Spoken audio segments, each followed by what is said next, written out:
자, 어제 속보 방송을 통해서 트럼프의 BBB 법안이 51대 49 근소한 차이로 이 상원 절차적 표결을 통과했고 이제 토의 과정 앞두고 있다 이렇게 말씀드렸는데요. 어제도 전해드렸지만 이 상원에서 공화당 의원이 51명 아니고 53명입니다. 네, 51명의 찬성표가 나왔죠. 다시 말하자면 2명의 반란표가 있었다는 얘기입니다. 그 2명의 반란표를 던진 2명의 공화당 상원 의원 중에 하나인 틸리스가 선거 불출마를 선언했습니다. 결국 트럼프 BBB 법안에 반대하고 이제 나 정치 안 한다 이렇게 극단의 수를 쓴 것인데요. 물론 가까스로 이 BBB 법안이 상원의 벽을 넘긴 했지만 그만큼 이 BBB 법안이 상당히 많은 이 파열음을 내고 있다 이런 점은 확실해 보이고 있습니다. 이제 이 BBB가 만약에 통과되면 최종적으로 상원에서 통과된다면 어떤 게 트럼프 대통령의 속마음인지 그거에 대해서는 어제 제가 영상을 올려드렸죠. 그거를 보시면은 이 경제적인 영향에 대한 분석이 되실 것 같고요. 오늘은 이 틸리스 의원 얘기를 좀 해드리겠습니다. 이분이 노스캐롤라이나주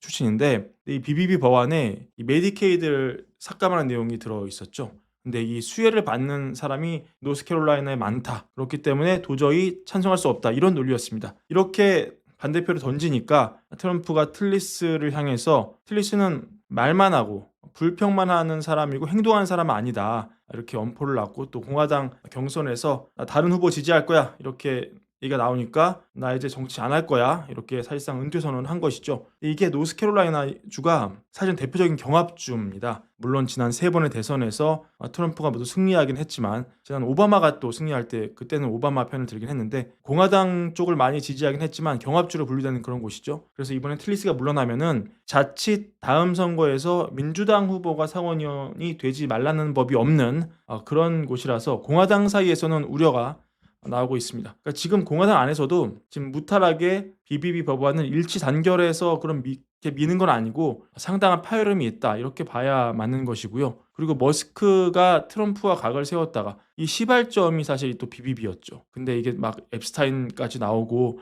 완전히 진흙탕 싸움으로 번졌다가 머스크가 물러섰죠. 그리고 자기가 쓴 글 중에 자극적인 거는 거기다 지웠습니다. 그러면서 이 갈등이 봉합되는 그런 분위기였죠. 근데 또 이 안건을 놓고서는 할 말을 하는 그런 모습 보입니다. 이 법안은 미국의 수많은 이 일자리를 파괴할 것이고 우리나라에 전략적인 타격을 줄 것이다. 과거 산업에는 보조금을 주고 그리고 미래 산업에는 심대한 타격을 준다. 이렇게 평가합니다.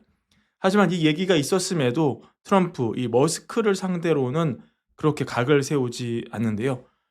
트럼프가 뭐라고 했냐? 여전히 멋진 사람이다. 멋진 사람이고 굉장히 잘 해낼 거라고 생각을 하고 똑똑한 사람이고 실제로 나랑 같이 유세를 다니기도 했고 이런저런 일도 함께 했고 하지만 좀 화가 났고 그거는 적절하지 않았다. 그래서 질문자가 왜 화가 났습니까? 이렇게 물어보니까 결국은 이 전기차 관련 보조금 축소 등등을 비롯한 그런 것 때문에 트럼프가 화가 났다고 생각한다. 이렇게 트럼프는 평가를 했습니다. 여튼 이 BBB 법안 경제적으로는 어떤 영향이 미치는지는 이 영상 참고해 주시고요. 또 이게 정치적 여튼 갈등의 직면에 있다 이런 부분을 참고하시면 좋을 것 같습니다. 자, 매크로 측면에서 이스라엘 이란 사태가 끝나고 결국 시장의 관심은 다시 관세와 감세다. 그중에 감세 관련한 이슈 방금 다뤄봤고 관세 관련해서는 이게 또 화두죠. 얼마 전에 레비 대변인이 9일로 다음 달 9일로 예정된 관세 협상 기간 마지막 날 연장될 수 있다 이런 취지로 얘기를 했는데 결정은 대통령이 한다 이렇게 얘기했었죠. 근데 오늘 트럼프는 약간 다른 톤의 얘기를 합니다. 7월 9일 이후로 대부분 국가에 대해서 이 대부분이라는 표현을 쓰는데요. 대부분 국가에는 90일, 이 관세 90일 유예를 연장할 계획이 없고 미국과 합의를 이루지 않는 그런 해당 국가들에는 바로 이 관세 통지서가 날아간다. 마감일이 다다르기 전에 굉장히 빠른 시간 안에 이 서한이 날아간다. 그래서 우리는 그 나라가 우리를 어떻게 대하는지를 좀 볼 거다. 그래서 우리에게 잘하느냐, 덜 잘하느냐. 그래서 어떤 나라에 대해서는 그냥 높은 숫자를 바로 보낼 거다. 이렇게 얘기를 했고 전 세계 200개 나라가 있는데 실제적으로 이거를 모든 나라와 다 이야기할 수는 없지 않느냐 이렇게 얘기를 하는데 만약에 이렇게 나온 관세가 시장의 예상보다 훨씬 넘는 높은 수준이라서 시장에 다시 한번 관세 공포를 느낀다면은 또 장이 한번 출렁일 수 있는 그런 빌미를 제공할 수도 있죠. 하지만 반대로 시장이 또 걱정할 수준이 아니고 굉장히 완만한 그런 정도였다면 오히려 이 우려 포인트가 사라지면서 장이 더 날아갈 수도 있다. 지금 우리는 이런 변곡점에 있다. 이런 점 다시 한번 정리해 드립니다. 오늘 준비한 영상 이것으로 마무리하고요.